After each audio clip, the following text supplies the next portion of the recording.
va voir dans cette vidéo comment utiliser le mode statistique de la calculatrice TI-83 Premium CE. Pour cela, on va utiliser la série statistique suivante et on va commencer par rentrer les valeurs de cette série statistique dans la calculatrice.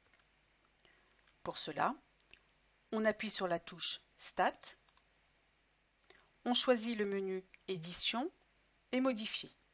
On appuie sur Entrée. Et là apparaissent les colonnes d'un tableau. L1, c'est la liste 1, L2, c'est la liste 2. Dans la liste 1, on va rentrer les valeurs de la variable de la série statistique, donc ici les âges. Et dans la liste 2, L2, on va rentrer les effectifs correspondants. Si jamais vous avez déjà des valeurs dans ces listes-là, il suffit de vous positionner ici et d'appuyer sur Annule. Vous supprimerez ainsi toutes les valeurs qui figurent dans la liste 1. Une fois que les valeurs sont entrées, on va passer à la partie Calcul. Pour cela, on appuie sur la touche Stat. On choisit cette fois-ci le menu Calcul et Stat Invar. Il faut indiquer que les valeurs de la série statistique sont à prendre dans la liste L1. Donc vous obtenez L1 en tapant sur seconde L1. Et il faut indiquer maintenant que les effectifs sont à prendre dans la liste L2. Et donc là, on tape seconde L2.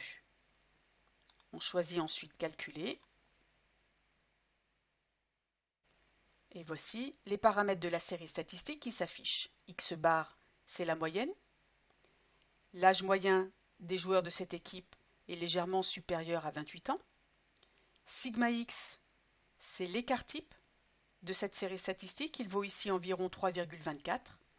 N égale 31, c'est l'effectif total. Min X, la plus petite valeur de la série statistique. On peut descendre avec le curseur pour faire apparaître les autres paramètres. Q1 le premier quartile, Med la médiane, Q3 le troisième quartile et Max X la plus grande valeur de la série statistique. Vérifiez qu'il y a l'indication TI-83CE qui s'affiche ici entre crochets pour être sûr que les valeurs données par la calculatrice pour Q1 et Q3 sont correctes. Si ce n'est pas le cas, allez sur le site de Texas Instruments et mettez à jour l'OS de votre calculatrice. Pour finir, en appuyant sur la touche Stat, vous pouvez choisir Efface liste. Il suffira de donner le nom des listes que vous souhaitez effacer. Donc par exemple, Efface liste L1 pour effacer la liste L1. Et dans Éditeur config, vous pourrez remettre à jour l'ordre des listes si jamais vous en aviez supprimé une par erreur. Et donc l'ordre des listes L1 puis L2 puis L3 se réinitialise.